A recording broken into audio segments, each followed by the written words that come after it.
बिस्मिल्लाहिर्रहमानिर्रहीम। अस्सलाम वालेकुम नाज़रीन, प्रोग्राम में आपको खुशामदीद कहते हैं। मैं हूं नवीद सती और आप देख रहे हैं कैपिटल वन टीवी। बात करेंगे एक तरफ तो हम देख रहे हैं कि फेडरल गवर्नमेंट में जिस तरीके से हमने देखा कि परेशानियां मौजूद हैं, कहाँ पे फ़ैसले हो रहे हैं। अब ये भी कहा जा रहा है कि इस इस्लामी जमहूरिया पाकिस्तान के फ़ैसले जो हैं वो अगर लंदन में हो रहे हैं, और दूसरी तरफ हम देख रहे हैं कि आज़ाद जम्मू कश्मीर में जो 3-4 बड़ी अहम चीज़ें आई हैं। एक तो आपने देखा होगा कि 10-12 दिन के बाद कलमदान जो है फाइनली दे दिए गए। उसमें 2-3 चीज़ें आ रही हैं कि बैरिस्टर सुल्तान के साथ फिर सद्दात तनवीर इलियास ग्रुप ने हाथ कर दिया है, और उनके एक जो चचा आज़ाद हैं उनके साथ भी, और उनके जो साहबजादे हैं उनके साथ जो वादा किया गया था वो पूरा नहीं किया गया। उस पर बात करेंगे। अब फिर आज़ाद कश्मीर में पहले आप देखें कि पहले से ही कहा जा रहा था कि डेवलपमेंट बजट, क्योंकि जो फेडरल गवर्नमेंट होती है वो देखती है, तो 5 अरब रुपए का कट लगा दिया गया है। यानी मौजूदा हुकूमत ने, क्योंकि फेडरल में मुस्लिम लीग नून है, उमूर कश्मीर को देख रहे हैं, जो कमर ज़मान कायरा वो गिलगित के दौरे पे हैं, तो इसी तरह चीफ सेक्रेटरी बड़ा अहम रोल प्ले करता है। तो इस वक्त 5 अरब रुपए कट लगा दिए गए हैं आज़ाद कश्मीर की गवर्नमेंट ने बजट के ऊपर।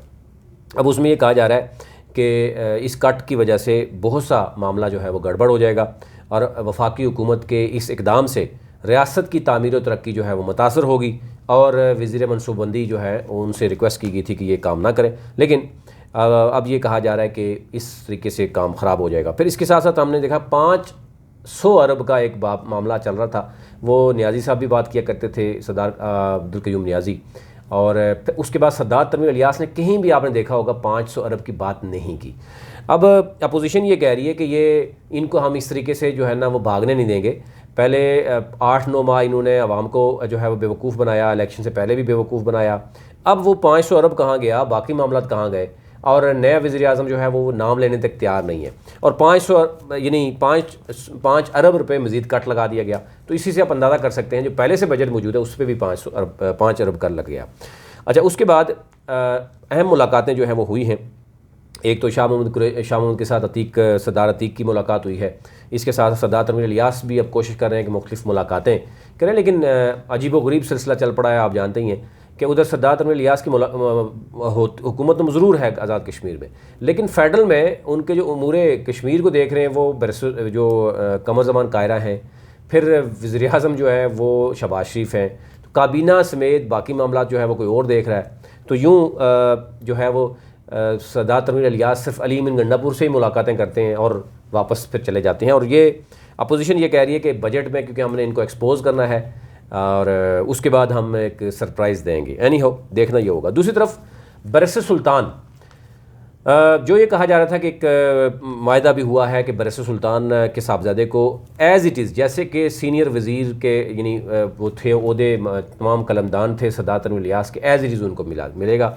इसकी कोई बाकायदा तौर पर किसी ने गारंटी भी दी थी, लेकिन अब बताया जा रहा है वो कमिटमेंट पूरी नहीं हो सकी। और इसमें बड़ा अहम किरदार अदा किया है वो है स्पीकर अनवार अल हक जो है वो, क्योंकि बैरिस्टर सुल्तान ग्रुप के ख़िलाफ़ भी हैं। उनके अली मिन गंडापुर से बाकायदा तौर पर कुछ हाश जो है वो टॉक भी हुई है। उनकी एक आपस में बड़े जो है वो नाराज़गी भी चली, शिद्दत इख्तियार गई। इधर आखिरी तो आपने देखा होगा रमज़ान में ये ख़बरें बड़ी शिद्दत से कर रही हैं। लेकिन अब एक तो यह है कि बैरिस्टर सुल्तान के जो चचाज़ाद भाई हैं चौधरी अरशद, उनसे जो महकमा था PDO वो वापस ले लिया गया है, चौधरी रशीद के हवाले वो कर दिया गया है, और यूँ वहाँ पर भी मायूसी नज़र आ रही है।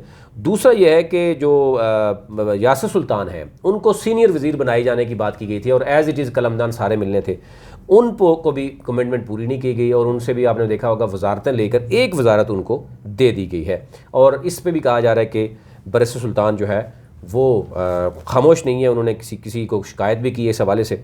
अब देखना ये होगा कि वजह क्या बनी। लेकिन दूसरी तरफ ये कहा जा रहा है कि जो गारंटर्स थे उनको कह दिया गया था, और उन गारंटर्स ने फ़िलहाल खामोशी इख्तियार करने का कहा। इसी तरीके से मोहिउद्दीन दीवान जो है उनको सीनियर मशीर बनाने की बात की गई थी, वो मुतालबा भी उनका पूरा नहीं हो सका।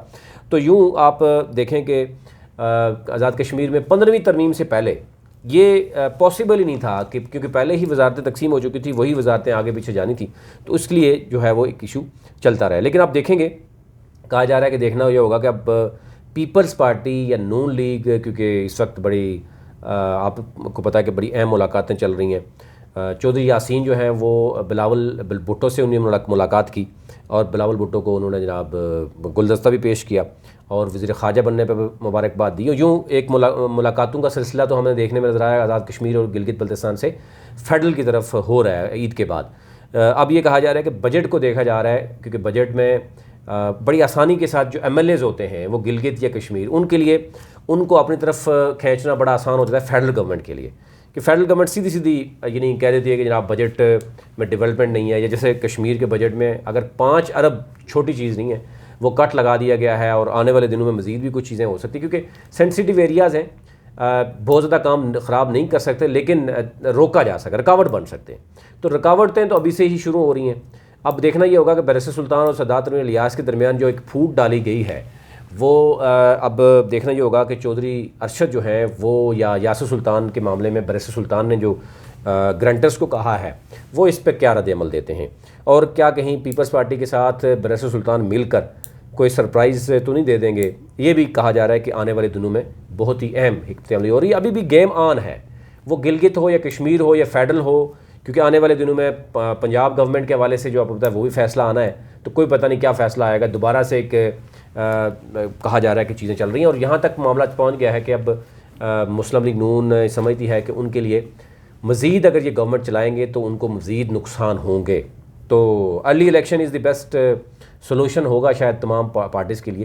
तो यूँ ये ओवरऑल जो है ना वो बातचीत चल रही है। अभी तक लेता ही आपसे रिक्वेस्ट है कि चैनल को सब्सक्राइब कीजिए ताकि हर नई आने वाली वीडियो आप तक पहुँच सके। बहुत शुक्रिया।